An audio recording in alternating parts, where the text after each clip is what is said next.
Good morning. Welcome back to Ladybug Grace, Bible in a Year edition. So today, if you can read the 23rd there, that is what we're doing. 2 Samuel 5 and 6, Psalm 118. We're going to finish? Yes, we're going to finish. And then Acts 27, Proverbs 23 is in its separate folder. So we're going to try this angle. I know you may not be able to see the words, but it doesn't feel like it's so high off the ground. So Samuel 5. David becomes king over Israel. All the tribes of Israel came to David at Hebron and said, "We are your own flesh and blood. In the past, while Saul was king over us, you were the one who led Israel on their military campaigns, and the Lord said to you, 'You will shepherd my people Israel, and you will become their ruler.'" When all the elders of Israel had come to King David at Hebron, the king made a covenant with them at Hebron before the Lord, and they anointed David king over Israel. David was 30 years old when he became king, and he reigned 40 years. In Hebron he reigned over Judah 7 years and 6 months, and in Jerusalem he reigned over all Israel and Judah 33 years. I'm going to slide over. This is my solution to this right now. David conquers Jerusalem. The king and his men marched to Jerusalem to attack the Jebusites who lived there. The Jebusites said to David, "You will not get in here. Even the blind and the lame can ward you off." They thought, "David cannot get in here." Nevertheless, David captured the fortress of Zion, which is the city of David. On that day, David had said, "Anyone who conquers the Jebusites will have to use the water shaft to reach those lame and blind who are David's enemies. That is why they say the blind and lame will not enter the palace." David then took up residence in the fortress and called it the City of David. He built up the area around it from the terraces inward, and he became more and more powerful because the Lord God Almighty was with him.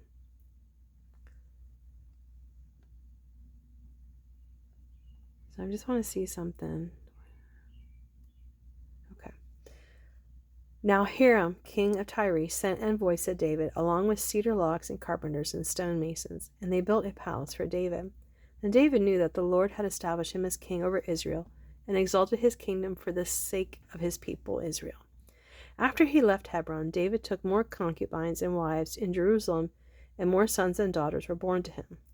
These are the names of the children born to him there: Shammua, Shobab, Nathan, Solomon, Ibhar, Elishua, Nepheg, Japhia, Elishama, Eladah, Eliphelet. David defeats the Philistines. I'm down here now. When the Philistines heard that David had been anointed king over Israel, they went up in full force to search for him. But David heard about it and went down to the stronghold. Now the Philistines had come and spread out in the valley of Rephaim. So David inquired of the Lord, "Shall I go and attack the Philistines? Will you deliver them into my hands?" The Lord answered him, "Go, for I will surely deliver the Philistines into your hands." So David went to Baal Perazim, and there he defeated them. He said, "As waters break out, the Lord has broken out against my enemies before me." So that place was called Baal Perazim. The Philistines abandoned their idols there, and David and his men carried them off. Once more the Philistines came up and spread out in the valley of Rephaim. So David inquired of the Lord, and he answered, "Do not go straight up, but circle around behind them and attack them in front of the poplar trees. As soon as you hear the sound of marching in the tops of the poplar trees, move quickly, because that will mean the Lord has gone out in front of you to strike the Philistine army." So David did as the Lord commanded him, and he struck down the Philistines all the way from Gibeon to Gezer. And now we're going to be at 6. The ark brought to Jerusalem. David again brought together all the able young men of Israel, 30,000. He and all his men went to Baalah in Judah to bring up from the ark of God, which is called by the name of the Lord Almighty, who is enthroned between the cherubim on the ark. They set the ark of God on a new cart and brought it from the house of Abinadab, which was on the hill. Uzzah and Ahio, sons of Abinadab, were guiding the new cart with the ark of the God on it, and Aholah was walking in front of it.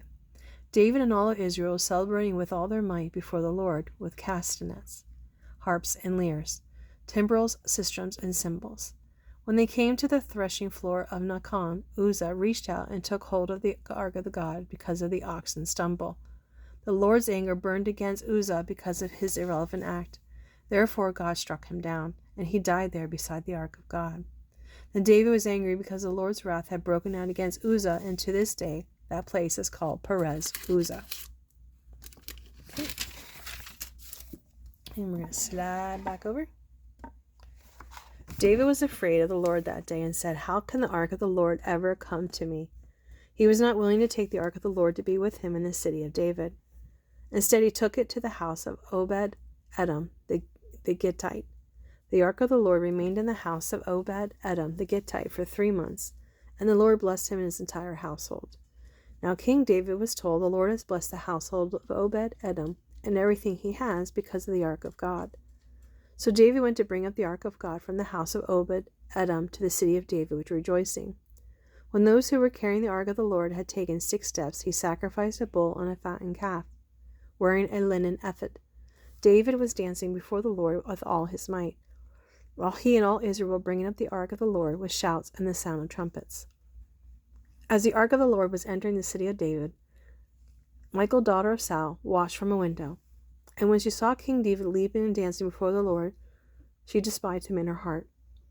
They brought the ark of the Lord and set it in the place inside the tent that David had pitched for it. And David sacrificed burnt offerings and fellowship offerings before the Lord. After he had finished sacrificing the burnt offerings and fellowship offerings, he blessed the people in the name of the Lord Almighty. Then he gave a loaf of bread, a cake of dates, and a cake of raisins to each person in the whole crowd of Israelites. Both men and women and all the people went to their homes. When David returned home to bless his household, Michal, daughter of Saul, came out to meet him and said, "How the king of Israel has distinguished himself today, going around half naked and full of all the slave girls of his servants, as any vulgar fellow would." David said to Michal, "It was before the Lord who chose me rather than your father or anyone from his house when he appointed me ruler over the Lord's people Israel. I will celebrate before the Lord. I will become even more undignified than this, and I will be humiliated in my own eyes. But by those slave girls you spoke of, I will be held in honor." And Michal, maybe, daughter of Saul, had no children to the day of her death. And that is the end of 2 Samuel for today. Oh, I just realized I'm not doing it the right way, the video. Oh, well. I usually do it long ways. Well, it's going to be up and down now. Psalm 118 is where we're going next. Verse 15, which should be slide over. There we go. 15, here we go. Shouts of joy and victory resound in the tents of the righteous. The Lord's right hand has done mighty things. The Lord's right hand is lifted high. The Lord's right hand has done mighty things. I will not die but live, and will proclaim what the Lord has done. The Lord has chastened me severely, but he has not given me over to death. Open for me the gates of the righteous. I will enter and give thanks to the Lord. That is the gate of the Lord, by which the righteous may enter. I will give you thanks, for you answered me. You have become my salvation. The stone the builder rejected has become the cornerstone. The Lord has done this, and is marvelous in our eyes.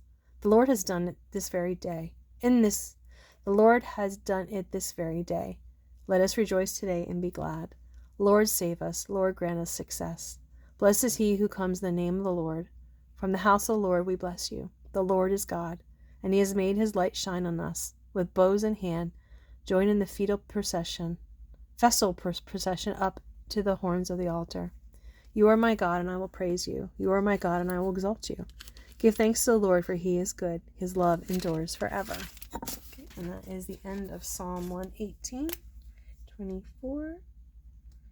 We're going to go to Acts 27 now. I think this way is working a lot better, in my opinion. Act 27. Down here. Paul sails for Rome. When it was decided that we would sail for Italy, Paul and some other prisoners were handed over to a centurion named Julius, who belonged to the imperial regiment. We boarded a ship from Adramyttium, about to sail for ports along the coast of the province of Asia. and we put out to sea. Aristarchus, a Macedonian from Thessalonica, was with us. Slide back over. The next day we landed at Sidon, and Julius, in kindness of Paul, allowed him to go to his friends so they might provide for his needs. From there we put out to sea again and passed to the lee of Cyprus because the winds were against us. When we had sailed across the open sea off the coast of Sicilia and Pamphylia, we landed at Myra in Lycia. There the centurion found an Alexandrian ship sailing for Italy and put us on board. We made slow headway for many days and had difficulty arriving off Cnidus. When the wind did not allow us to hold our course, we sailed to the lee of Crete, opposite Salmone. We moved along the coast with difficulty and came to a place called Fair Havens, near the town of Lasea. That word there. Much time had been lost, and sailing had already become dangerous because by now it was the day after atonement. So Paul warned them, "Men, I can see that our voyage is going to be disastrous and bring great loss to ship and cargo, and our very own lives also." But the centurion, instead of listening to what Paul said, followed the advice of the pilot and the owner of the ship. Since the harbor was unsuitable to winter in, the majority decided that we should sail on, hoping to reach Phoenix and winter there. This was a harbor in Crete, facing both southwest and northwest. The storm. When a gentle south wind began to blow, they saw their opportunity, so they weighed anchor and sailed along the shore of Crete. Before very long, a wind of hurricane force called the nor'easter swept down from the island. The ship was caught by the storm and could not head into the wind, so we gave way to it and were driven along. As we passed to the lee of a small island called Caudia, we were hardly able to make the lifeboat secure, so the men hoisted it aboard. When they passed ropes under the ship itself to hold it together, because they were afraid they would run aground on the sandbars of Syrtis, they lowered the sea anchor and let the ship be driven along. We took such a violent battering from the storm, the next day they began to throw the cargo overboard. On the third day they threw the ship's tackle overboard with their own hands. When neither sun nor stars appeared for many days and the storm continued raging, we finally gave up all hope of being saved. After they had gone a long time without food, Paul stood up before them and said, "Men, you should have taken my advice not to sail from Crete. Then you would have spared yourselves this damage and loss. But now I urge you to keep up your courage, because not one of you will be lost, only the ship will be destroyed." Last night an angel of the God to whom I belong and whom I serve stood beside me and said, do not be afraid, Paul. You must stand trial before Caesar, and God has graciously given you the lives of all who sail with you. So keep up your courage, men, for I have faith in God that it will happen just as he told me. Nevertheless, we must run aground on some island. The shipwreck. On the 14th night we were still being driven across the Adriatic Sea, when about midnight the sailors sensed they were approaching land. They took soundings and found that the water was 120 feet deep. A short time later they took soundings again and found it was 90 feet deep. Fearing we would be dashed against the rocks, they dropped 4 anchors from the stern and prayed for the daylight. In an attempt to escape from the ship, the sailors left the lifeboat down to the sea, pretending they were going to lower some anchors from the bow. Then Paul said to the centurion and the soldiers, "Unless these men stay with the ship, you cannot be saved." So the soldiers cut the ropes that held the lifeboat and let it drift away. Just before dawn, Paul urged them all to eat. "For the last 14 days, he said, you have been in constant suspense and have gone without food. You haven't eaten anything. Now I urge you to take some food. You need it to survive. Not one of you will lose a single hair from this head." After he said this, he took some bread and gave thanks to God in front of them. Then he broke it and began to eat. They were all encouraged and eaten as much as they wanted. They lightened the ship by throwing the grain into the sea. When daylight came, they did not recognize the land, but they saw a bay with a sandy beach, where they decided to run the ship aground if they could. Cutting loose the anchors, they left them in the sea and at the same time untied the ropes that held the rudders. Then they hoisted the foresail to the wind and made for the beach. But the ship struck a sandbar and ran aground. So the bow struck fast and would not move, and the stern was broken to pieces by the pounding of the surf. The soldiers planned to kill the prisoners, to prevent any of them from swimming away and escaping. But the centurion wanted to spare Paul's life and kept them from carrying out their plan. He ordered those who could swim to jump overboard first and get to land.